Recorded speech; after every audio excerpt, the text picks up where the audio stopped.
Sí, señor, el poder de la tarde está con ustedes, Quesada una vez más, y debo decirles que hoy lunes 5 de julio del 2021 es un día propicio precisamente para llevar a todos ustedes lo que es el lunes agropecuario. Voy a repetir que tenemos unos invitados de primera. Ya le dije, se va a hablar de las plagas, las plagas caseras, prepárense para que aprendan. Vamos a hablar de la guanábana, su utilidad, cómo se consume, cómo se reproduce. Pero sobre todo voy a iniciar con un caballero que comenzó la agronomía en San Cristóbal, en el colegio, el Politécnico Loyola. Ese señor fue creciendo en la vida agropecuaria dirigiendo y hoy en día alcanza uno de los pilares de lo que es la dirección de agronomía. Me refiero a Sandino del Jesús, que está con nosotros. Buenas tardes, Sandino. Muy buenas tardes. Estar en el poder y estar con la verdad es un mensaje que nos debe tocar a todos, porque así debe ser. Sandino, tú tienes mucha filosofía cuando te presentas. A la persona tú le dices, yo soy Sandino, ¿qué? De Jesús, César de Roma, César Sandino de Jesús, César de Roma, Sandino de Nicaragua y Jesús de Jerusalén. Oye, toda una potencialidad en una persona. Para que no se olvide el nombre, que siempre se olvidan las presentaciones. Así no se me olvida el nombre. Sandino, lo que ya tenemos de medio siglo para allá y que estamos en el área agrícola, conocemos tu trayectoria. No así una playa de jóvenes que, como siempre, se está levantando en el país y dicen que el cantante que no graba se olvida. ¿Tú vienes de dónde? ¿Dónde estudias la agronomía? ¿Qué cargos ocupaste en la misma en la República Dominicana? En principio yo soy oriundo de un campo del municipio de Castillo, 2 kilómetros antes de llegar al municipio de Castillo, que se llama Los Cachones. Hago la acotación que no es de cacho, sino de acuífero. Son cachones, son unos 7 ríos que le dan el nombre. Son cañadas que llevan agua como un arroyito, te dice cachón. Que son como los cachones de allá del sur de Barahona. Aquí está el cachón de la Rubia. Efectivamente, son acuíferos que se originan muy cerca de donde brotan y le dan ese nombre pintoresco. Vine a los 17 años al Instituto Politécnico Loyola, justamente el día 5 de enero de 1952, cuando se le daba apertura al Instituto Politécnico Loyola con énfasis a los estudios agronómicos, porque en principio eso iba a ser una escuela de agronomía, pero el gobierno del momento, por recomendación de los sacerdotes jesuitas, se convirtió en un politécnico y se hacían 8 disciplinas, pero sin lugar a dudas se le dio una preponderancia a la parte agronómica que ya comenzaba a demandar de técnicos, y el gobierno del momento importó de Alemania un grupo de técnicos a nivel casi de científicos, franceses, alemanes, y fueron nuestros primeros profesores junto a los sacerdotes jesuitas. Ahí obtuvimos el título de perito agrónomo, un título de agrónomo a un nivel medio, pero luego... Bachilleres también, ¿verdad? Sí, se salían también bachilleres en agronomía, y lo que hacíamos 5 años éramos peritos agrónomos. Luego yo tuve la oportunidad de ser becario de la Organización de Estados Americanos, y íbamos inicialmente a Costa Rica y fuimos un grupo a Puerto Rico a estudiar extensión agrícola. Allá hice primero un año en extensión agrícola y después hice un año más y pude completar el título de ingeniero agrónomo. Qué bueno. O sea, podría decirse que fuiste del primer grupo que salió del Politécnico Loyola. Del primer grupo. Nos graduamos a finales del año 1958. ¿Hipólito estaba incluido en el primer grupo también? No estaba Hipólito, no. Estaba más atrás, Estuvo 3 años de Hipólito y Carlos Aquino se graduaron 3 años después que salió del primer grupo. Bien. De ese primer grupo quedamos 2 vivos. el ingeniero agrónomo Juan Gómez Peña, brillante cañero, Sí. y quedo yo. Así es que somos de esa estirpe que damos nosotros todavía en la batalla agrícola. No, mira, hablando de agronomía, ustedes son privilegiados. Primero, ese fue un grupo que salió con una trayectoria educativa de lo que era la agronomía en el país, que dieron base a que entonces después se implementaran otras escuelas, ¿verdad? Aunque habían escuelas más viejas que esa, como la de Moca, me parece. Los salesianos se instalaron, primero, esa fue la escuela que instaló Horacio Vázquez en Jaina. Después el gobierno de Moncácer le trasladó esa escuela a Moca. Y esa escuela de Moca es la que está hoy en La Vega, regenteada eficientemente por los salesianos, que han salido técnicos de una calidad enormemente valiosa. Y en ese periodo más o menos también se instala el Colegio Agrícola de Dajabón, inicialmente en una categoría un poquito más bajo, pero fue elevándose de categoría y hoy es un politécnico de una trayectoria muy especial que la manejan los sacerdotes jesuitas. Señores, es un privilegio indiscutiblemente para el área agrícola o la agronomía, que es la ciencia que estudia las plantas y los suelos. Y este señor es el segundo que queda de esa promoción de pioneros en la agronomía en el país. Sandino indiscutiblemente que no le fue muy mal, porque ha ocupado posiciones de mucho privilegio en el país. Sandino, después que sales y te integras a trabajar con el Estado Dominicano en favor de la agronomía, ¿qué cargo has ocupado desde entonces y qué está ocupando en estos momentos? De los 7 que salimos graduados en ese primer año de 1958, 6 fueron contratados 6 meses antes de salir del Politécnico. Y el único que se quedó sin trabajo se hizo la graduación y yo quedé sin trabajo. Me quedé cuidando los experimentos que habían en el Instituto Politécnico, pero 2 meses antes de terminar el año fui llamado de el Central Río Jaina, que a la sazón hacía unos experimentos de fertilización con una compañía que vino de Francia y necesitaban un técnico y llamaron al Politécnico. Justamente solamente quedaba yo y fui el privilegiado que ocupé la representación de Central Río Jaina ante los técnicos franceses que vinieron con unos conocimientos extraordinarios, con la posibilidad de convertir el barbojo en abono orgánico, y nos dieron cátedra de lo que era el uso de abono orgánico. Y realmente fue una experiencia verdaderamente extraordinaria. El yo salir más tarde me valió la pena, porque fui el técnico mejor pagado por más de 20 años. No te puedes quejar, Sandino, has tenido mucha suerte. En modo alguno. No le he tenido que pedir ni mucho a Dios, porque Él me lo ha dado sin yo pedírselo. Gracias a Dios. Yo conozco un poco, pero debo decirte lo siguiente. Sandino, cuando se inicia la agronomía en el país con tantos técnicos internacionales en esos momentos, donde inclusive la parte pastoral tuvo que ver mucho también, trajer muchos técnicos extranjeros que aportaron a la agronomía indiscutiblemente, porque los padres antes eran botánicos, en una gran mayoría. Aparte de eso, ¿qué otra ocupación tuviste de gran valía para la agronomía en el país?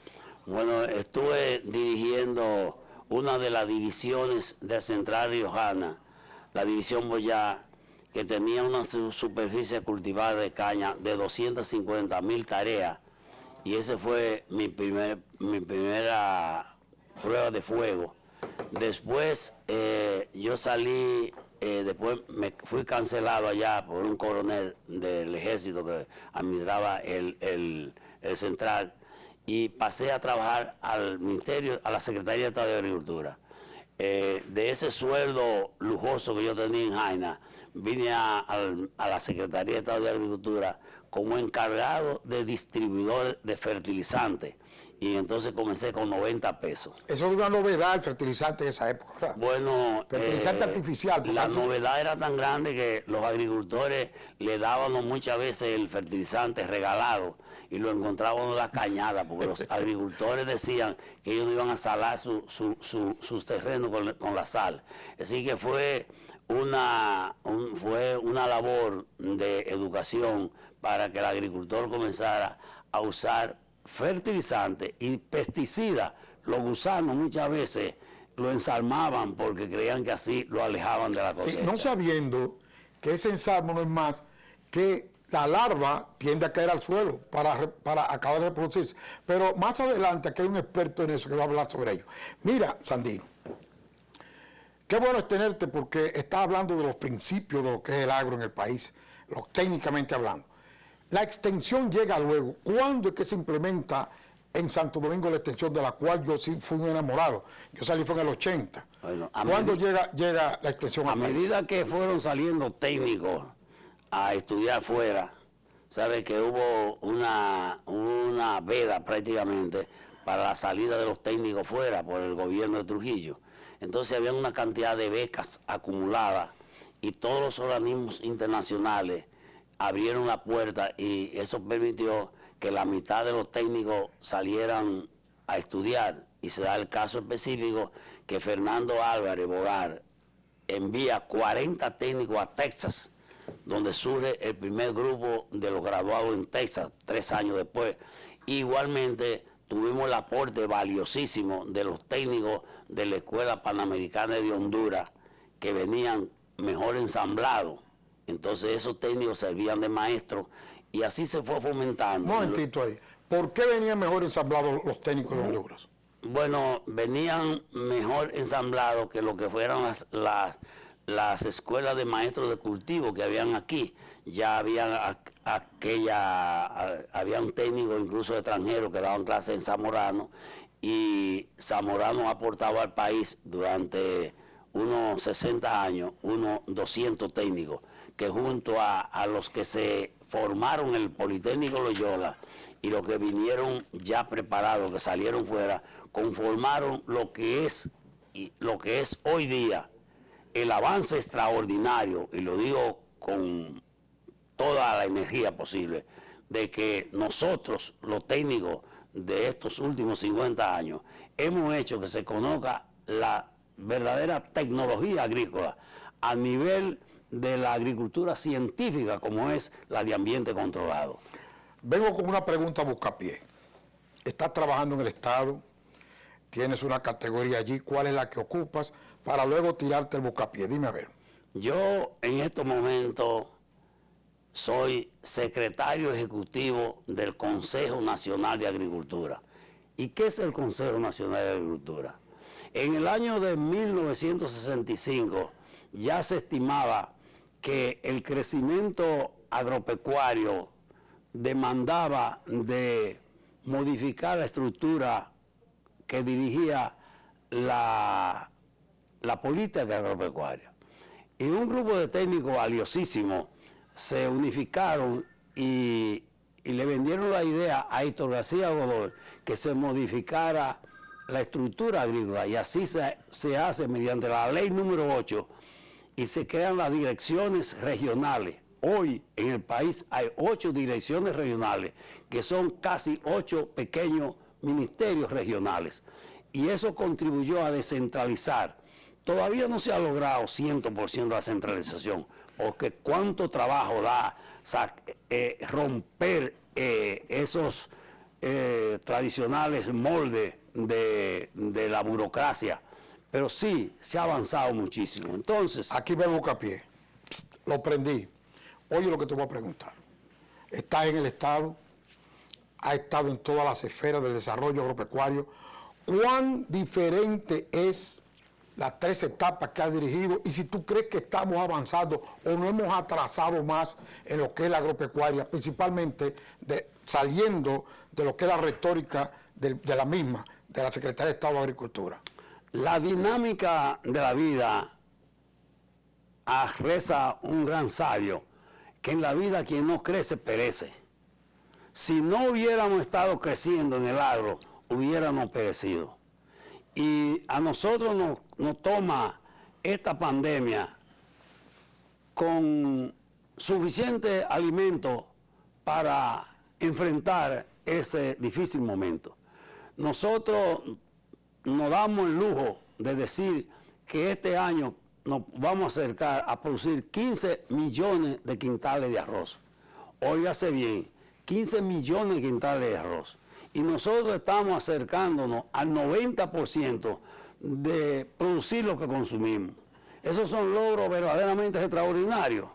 No muchos países pueden exhibir esas condiciones.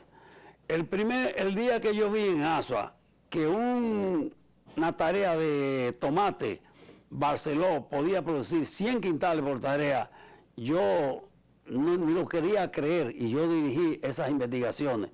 Pero hoy, producir 100 quintales de tomate bajo ambiente controlado, invernadero, es ridículo.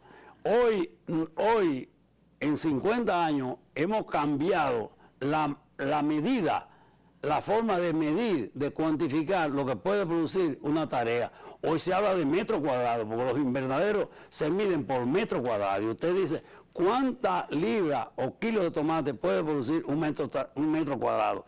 Es decir, que hemos cambiado en 50 años la medida, porque hoy, como te digo... Pero hemos progresado. Grandemente. Qué bueno, señores. Lo digo con fuerza, señores, grandemente. Están ustedes oyendo lo que es un filósofo de la agronomía. Se puede hablar de variedades hoy, de clones de cacao de alta producción.